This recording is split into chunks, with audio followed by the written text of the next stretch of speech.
जय श्री राम, जय श्री बालाजी महाराज, जय माता की।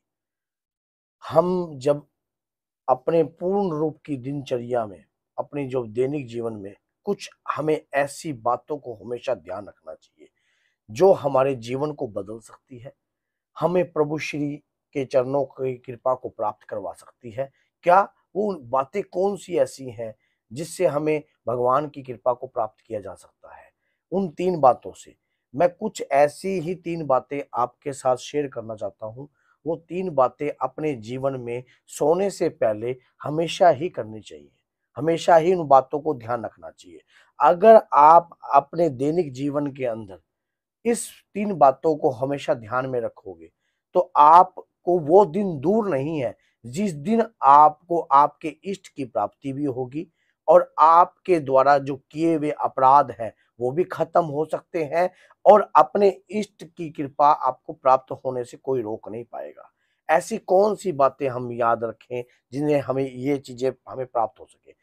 देखिए, हम अपने जीवन में कुछ भी करते हैं, कैसा भी कार्य करते हैं, धन कमाते हैं, किसी भी तरीके से कमाते हैं, चाहे छल से कमाते हैं, कपट से कमाते हैं, कुछ भी कमाते हैं। व्यापार के अंदर झूठ, सच सब कुछ चलता है, सब कुछ चलता है। और क्योंकि व्यापार कर रहे हैं हम अपने आप को मान लो कैसे ना कैसे धन को अर्जित करने की कोशिश करते हैं।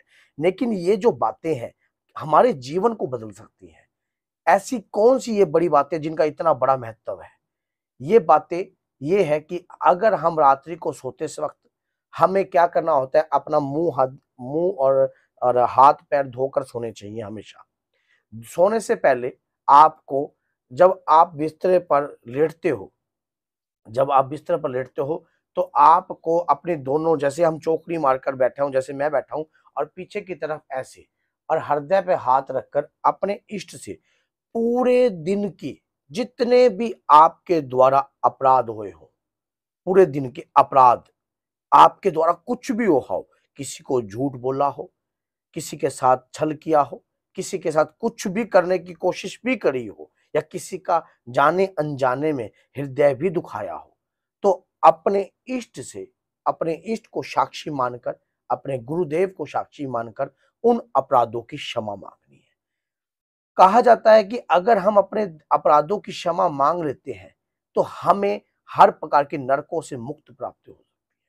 क्योंकि हम पहले ही उन चीज़ों की क्षमा क्योंकि क्षमा जो है, उसमें बहुत कुछ छुपा है। अगर हम अपनी गलती को स्वीकार कर लेते हैं, तो भगवान भी देखते हैं कि ये भक्त जो है, अपनी गलतियों को रोज़ क्षमा माँग कर सोता है, अपराधों को क्षमा माँग कर सोता है। अब दूसरा क्या है? दूसरा जो है अपने श्री चरणों का ध्यान लगाना। जिस भी इष्ट की आप आराधना करते हो, सुबह करते हो, शाम करते हो, दिन करते हो, रात करते हो, उनके चरणों की आराधना करना। कुछ भी ऐसा कोई भी पाठ जो आपको मुँह ज़बानी याद है या अपने इष्ट की कोई आराधना याद है या कोई स्तुति याद है या उनका आपको कोई मंत्र याद है, तो आप 10 मिनट अपने प्रभु के श्री चरणों का आसरा लेकर, उनका ध्यान लगाकर आप प्रार्थना कर सकते हो कि हे प्रभु, मैं अपनी गलतियों को क्षमा पहले माँग रहा हूँ, उसके बाद आपका नाम ध्यान कर रहा हूँ। और सबसे पहली बात ये है कि मेरे सभी अपराधों को क्षमा कीजिए। आपके श्री चरणों का आसरा ग्रहण कर कर मैं अपनी गलतियों को स्वीकार करता हूँ। अगर मेरे द्वारा पूरे दिन में कोई भी गलती हुई है, तो आपके श्री चरणों को मैं सिमरन करता हूँ। 2 मिनट, 3 मिनट, 4 मिनट अपने प्रभु का कोई भी भजन आता हो, कोई भी कीर्तन हो, श्री राम, जय जय राम, श्री राम, जय राम, जय जय राम। कुछ भी आता हो, दिल से आप अपने इष्ट की आराधना कीजिए, चाहे 10 मिनट कीजिए, चाहे 15 मिनट कीजिए। आपको नींद नींद जो आएगी इतनी आनंदित आएगी। अब रहेगी प्रभु की दर्शनों की इच्छा, अभिलाषा, जो अगर चाहते हो आपको आपके इष्ट के दर्शन हो, आपके इष्ट की कृपा प्राप्त हो, आप चाहते हो अपने इष्ट से मिलना, तो आप ऐसे स्वप्न लोक में जा सकते हो जहां पर आपकी इष्ट की कृपा आपसे आपको प्राप्त होगी।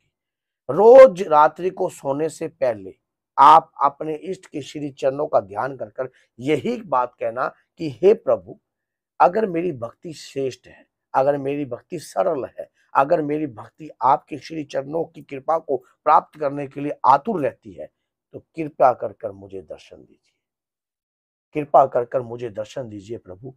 अब मैं नींद में कैसे भी किसी भी रूप में आकर मेरे को दर्शन दीजिए प्रभु। मेरे दर्शनों की अभिलाषा है, मैं आपके दर्शनों के लिए व्याकुल हो गया हूँ और मुझे आपके दर्शनों की इच्छा प्रकट हो रही है। यकीन मानिए, ये 3 काम आपके जीवन को बदल देंगे। आप करके देख लीजिए। आपके द्वारा कोई भी अपराध किया हुआ होता है या कुछ भी गलती होती है, आप उसकी क्षमा याचना मांग रहे हो, अपने इष्ट के स्मरण कर रहे हो और अपने इष्ट के दर्शनों की अभिलाषा के लिए कार्य कर रहे हो, करके देखिए। और एक बात अगर इसमें विशेष तौर पर अगर आप जोड़ लो तो ये भी बात जोड़ लेना, अपने माता-पिता से भी क्षमा या माँग कर अगर आप सोते हो, तो कहते हैं कि माता-पिता जो हैं धरती के भगवान हैं। क्योंकि अगर माता-पिता के श्री चरणों का आसरा लिया जाए और उनकी कृपा प्राप्त की जाए, अपने गुरुजन का आसरा लिया जाए, क्योंकि पहले गुरु कौन? माँ। माँ को ध्यान कर कर प्रार्थना कीजिए कि हे माँ, मेरे द्वारा आज जो भी झूठ, सच जो भी कुछ बोला है, आप कृपा कर कर अपने आशीर्वाद रखिए मेरे ऊपर, ताकि मैं उन जो भी मैंने पाप किए हैं, वो पापों की आपकी कृपा से उनके चरण दबाकर सो तो और भी ज़्यादा आनंद है। मैं सच बता रहा हूँ आपको, ये कार्य आपके जीवन को बदल सकता है, 101% बदल सकता है। बड़े से बड़ा तंत्र विद्या अगर आपके ऊपर होने वाली होती है, कोई एक्सीडेंट होने वाला होता है, किसी भी प्रकार की प्रक्रिया होने वाली होती है, कोई भी कार्य होने वाला होता है, कोई नुकसान होने वाला होता है, ना तो आपके इष्ट आपका नुकसान होने देंगे, ना आपके गुरु आपका नुकसान होने देंगे, ना। और श्री बालाजी महाराज तो वैसे भी कलयुग के जागृत देवता हैं, जो उनकी आराधना कर कर सोते हैं और आपको पता है उनकी छत्र छाया में सोते हैं, तो वो उनके ऊपर हमेशा ही कृपा रखते हैं। तो ये कार्य अगर आप करके सो रहे हो तो आपका कभी नुकसान नहीं होगा, कभी भी कोई नुकसान नहीं होगा, कभी किसी प्रकार की आपको कोई दिक्कत नहीं होगी। तो ये 3 काम अपने जीवन में आपने धारण कर लीजिए, सोने से पहले ये कार्य अवश्य ही करके सोइए। देखिए आप खुद ही, मैं गारंटी देता हूँ आपको इस बात की, 41 दिनों के अंदर-अंदर आपके खुद भाग्य जाग जाएँगे। जब अगर आप इस कार्य को करोगे 41 दिनों के अंदर-अंदर, 41 दिन तो मैंने बहुत ज़्यादा कह दिए, लेकिन फिर भी 41 दिनों के मान के चलो, 41 दिनों के अंदर-अंदर आपके ऊपर अवश्य ही आपकी इष्ट की कृपा होगी। वो आपको स्वप्न में कभी भी दिखाई दे सकती है, किसी भी रूप में दिखाई सकती है। तो बोलिए जय सीताराम, जय श्री बालाजी, जय माता।